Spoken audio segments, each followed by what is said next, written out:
Hey guys, how's it going and welcome back. Well, I got my RAM real early. ProLater was here before 9 and yet I live in the country. I was expecting 3 o'clock.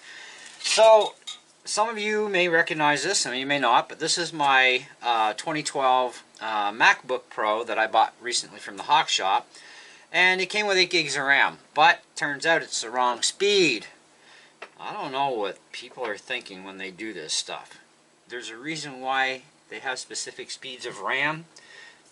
Anyways, so I ordered 2 4-gig sticks, so it's kind of an upgrade, kind of not of an upgrade. It's just putting things the way they should be. So we've got some TimeTech RAM. I've used this in Mac computers already, and you know, for inexpensive RAM, the stuff works fantastic. No issues. I don't need any more than 8 gigs of RAM in this thing, but I need the right speed of RAM because otherwise the computer has the odd glitch out, which is going to happen when you mess with RAM speeds the wrong way. So I thought we would do a how-to video on how to actually do this. Now, because you're going to probably have a few screws that are going to be different, you might want to make sure that you organize them properly as you go. So make sure they are in order when you lay them out.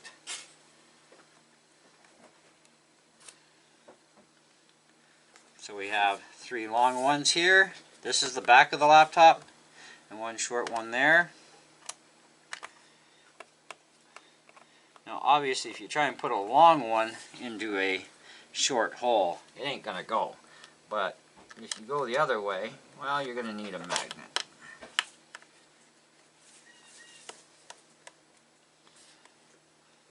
So I'm just putting these to the side so I know exactly where they go.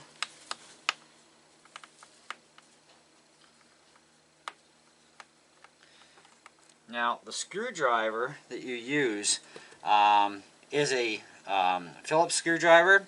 Very teeny weeny little head on this sucker. I got this with a Lee Valley kit for iPhones, and because every time you buy an iPhone battery, I think it's Lee Valley, Levy. Every time you buy an iPhone kit from these guys, they give you tools and stuff with it, which is kind of handy, good for future use. So it looks like these are all going to be the same down below.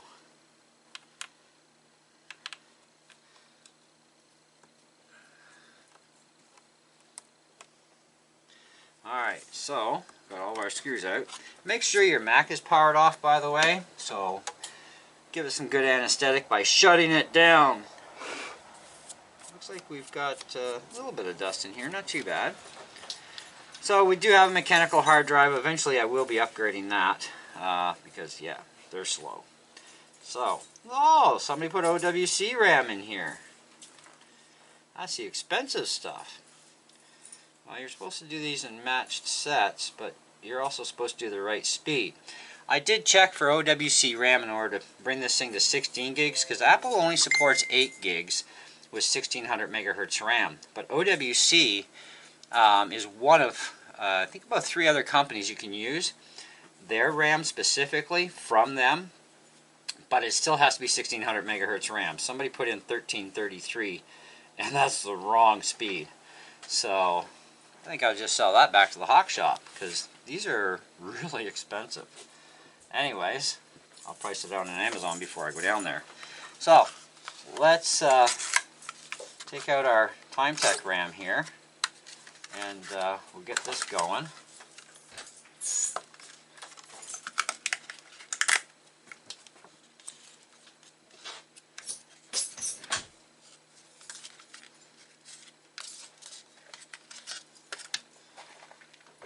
We have to start with the bottom one on this, which could be the tricky one because we still have our battery in the way, but we might be okay. There we go.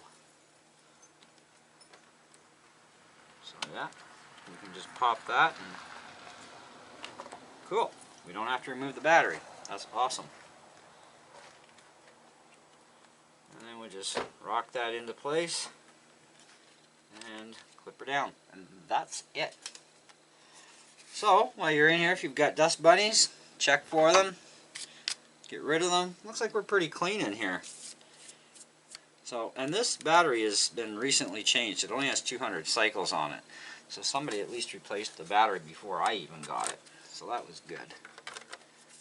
Okay, so cover's back on. 1, 2,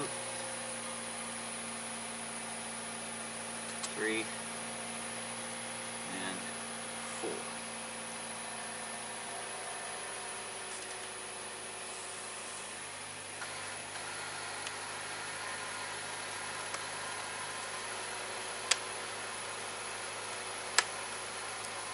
So the RAM costed me $53.10 with tax, and of course I have Amazon Prime for shipping, so I didn't pay for shipping. That's Canadian price for the 8 gig kit, they call it. So you get 2 4s,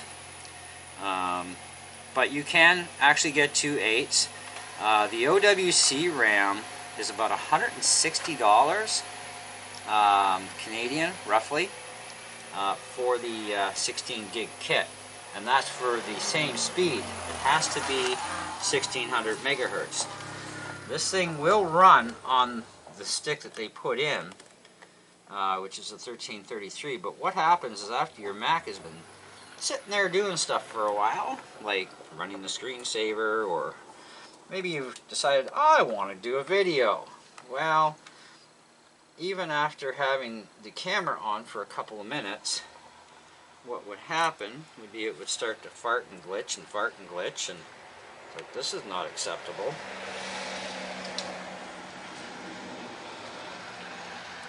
Now make sure you don't over tighten these screws either. You are screwing into aluminum, so I usually just go until they stop on their own and give them just a little tiny bit of a snugness, and that's it.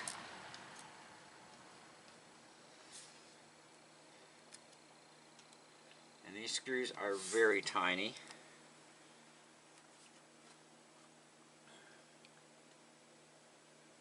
And make sure you put down pressure on when you're screwing it in, but not a lot of pressure, and down pressure on when you're taking them out so that the screwdriver doesn't skip. Because if it starts to skip, it can mess up the head on the screw. That's nice and snug. This is the only one that... Okay, that's nice and snug now. Okay, so let's fire up our MacBook and make sure everything's good to go. So I'm going to zoom out the camera a bit, change our angle.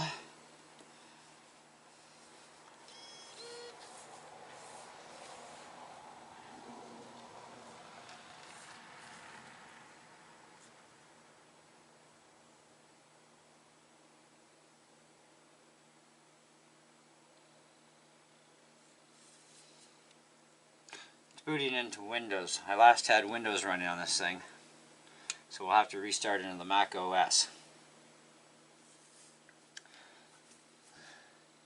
Interesting. OWC 1333. I had my suspicions when I was starting to get a couple freeze-ups here and there on the screensaver and on the camera, and I was like, I'm wondering how many of these slots are occupied. So when I checked, it's like, oh, 8 gigs. Oh, 1333. Check my specs online. 1600 megahertz. Wrong! Now you can use the wrong speed. You can enter mixed speeds, but you're going to get a lot of glitch problems. In some cases, you can actually blow your computer, by the way, too. That's been known to happen by mixing RAM speeds. You can actually torch your computer doing that. So make sure you're using the right RAM speeds, please.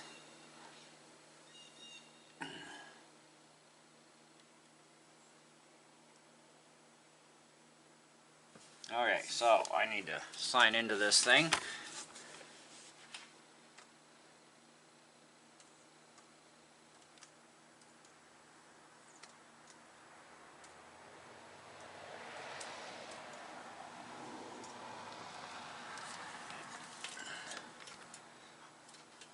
Oh, incorrect.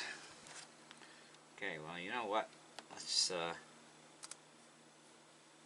just do a shutdown, and we'll just restart to the Mac side. Oh, it's going to do this to me. It's going to make me sign in.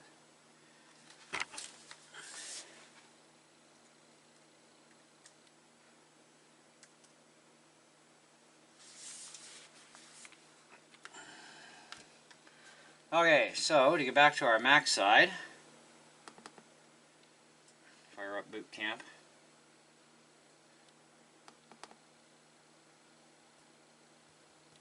Come on, load. Just trying to run an app.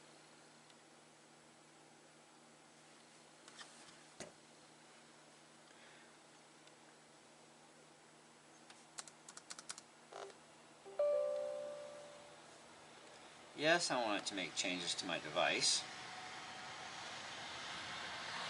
because I want to do something different. I got a better idea. Let's just do this. Windows is a little slow to load.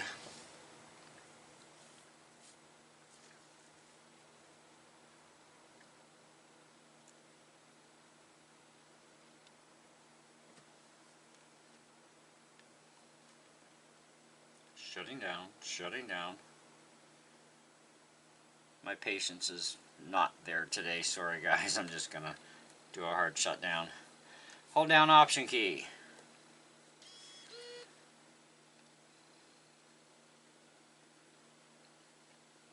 I don't want this video to take forever, so a little bit of lack of patience on that. Alright, Macintosh. There we go. Now we can check on our RAM, make sure everything's fine in our About This Mac, and we should be done.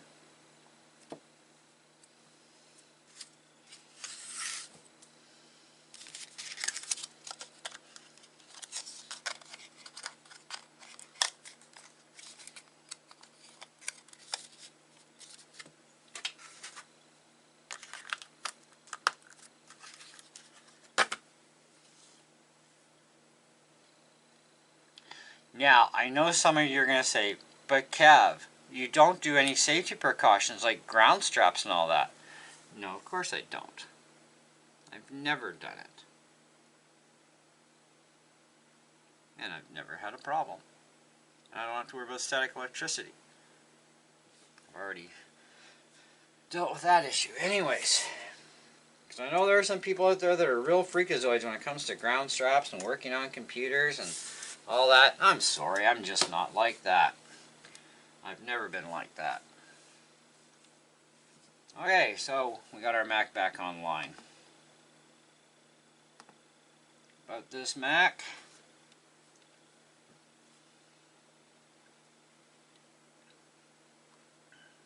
Okay, we have Catalina, memory, 4 gigs. Woohoo! Alright, 1600 megahertz, matched, good. All memory slots are currently in use. Yeah, I guess so, there's only 2. And we got our 8 gigs of RAM. So we are back to being a normal base model Mac, which is 8 by half a terabyte in this case. And away we go. I don't need a lot of RAM in this thing, although I probably should have 16 gigs, you know, just to give me a little extra, because it does help a little bit with some speed stuff. But any slowdowns that we've seen is nothing more than the mechanical hard drives are slow. Okay, they always have been notoriously slow on PCs and on Macs. This thing is likely going to get an SSD upgrade eventually, just because I want that extra edge and I don't need the extra RAM. For what I use this MacBook for, which is nothing more than running Windows 10 and running some old games, doing networking with my buddy, I really don't need more than 8 gigs of RAM. And on the Mac side, I'm not doing a whole lot on it anyways. I have 5 Mac computers, so you know, this one's kind of dedicated to my gaming right now, unless I find a more faster shootable replacement, but I don't think I'll have to worry about that. This thing's got plenty of horsepower for everything me and my buddy are doing with networking. So that's how you upgrade the RAM. And again, no, I don't use ground straps. you know, and you know, de-statify myself kind of thing. You know, I'm not worried about that sort of stuff. I've never been worried, you know, and I've been doing this most of my life, so, you know, I started working on Apple II computers when we started getting into them back in '81. And like I said, I mean, the only time I ever actually had to wear a ground strap was when I had to do any testing and stuff for my Apple certification. But after that, I've never bothered with any of that stuff. It gets in your way too much, you know. And as long as you touch a power supply, or you know, you make sure that you are not full of static electricity before working on it, there shouldn't be any issues, you know. And there never has been. And I've worked on tons and tons and tons of computers over the years. Okay, so anyway, just in case somebody wanted to say something, I thought I would throw that out there. All right, but we do have a working computer again. Everything is back to normal. So let's see, going back in. So getting back into Windows here, by the way, you can just do a general restart. You don't even have to bother with the boot camp stuff. But my volume is turned down too, which is probably why we're not getting our gong.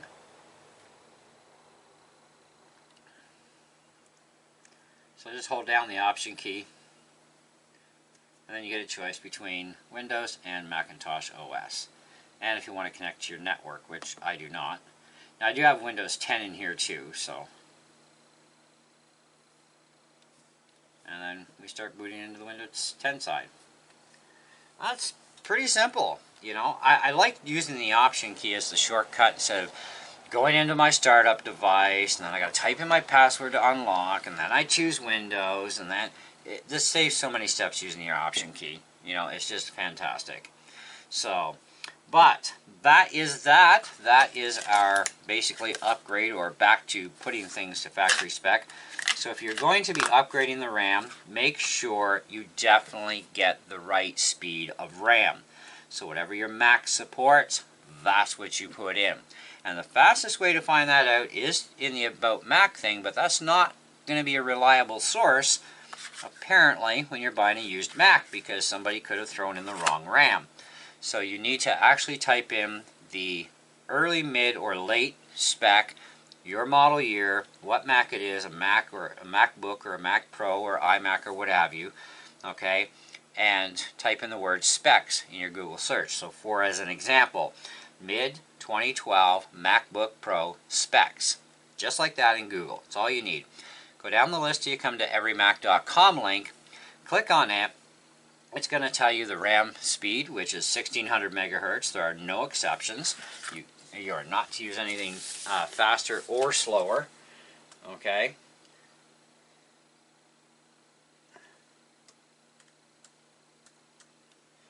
And you will have options though. OWC does support with their RAM. I don't know what the difference is with their RAM as compared to any other RAM out there, but I would suggest that for the best experience, okay, without anything going very bad, there's 4 different places to get RAM, and one of them is OWC for taking us to 16 gigs of RAM, because with their RAM, it will support 16 gigs, okay?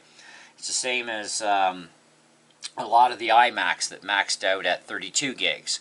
You could go to 64 gigs using OWC RAM was the main primary source for that particular RAM to support your 16 gigs, or sorry, your 64 gigs of RAM. And it will work flawlessly. It's not a problem, you know, with using their RAM. But it is going to cost you. That's the big thing. You're paying for that particular RAM. So, we're back up and running. I can shut this down now because I'm leaving it in the Windows mode for now. Yeah, hope you enjoyed the video. You know, now you know how to take things apart. Watch the screw size for sure. That's a big thing. And don't over tighten them. And make sure you have the exact precise fitting screwdriver tip. This tip has to match the screw insert size properly. Alright? Because if you have too much slop, you are definitely going to wreck those screw heads. Okay? And of course, if you're going a little bit bigger with a finer tip, you can also, you know, wreck them. So you have to have the proper size screwdriver that will go to the depth properly and grab and bite on the screws the correct way. So, jeweler screwdriver kits will have them. You can pick them up at your local dollar store. I've got a few of them. They work. I just didn't feel like sorting through my mess of them because I have them all in drawers. But I checked, and the Levy kit actually had the correct size for this too. And these are quality screwdrivers too that come with them. So, that's it. That's all. We are out of here. Thank you for watching. Stay tuned. I have some more cool videos that are going to get uploaded hopefully today for you guys. But I wanted to get this one out of the way first, seeing as my RAM showed up a couple hours early. See ya.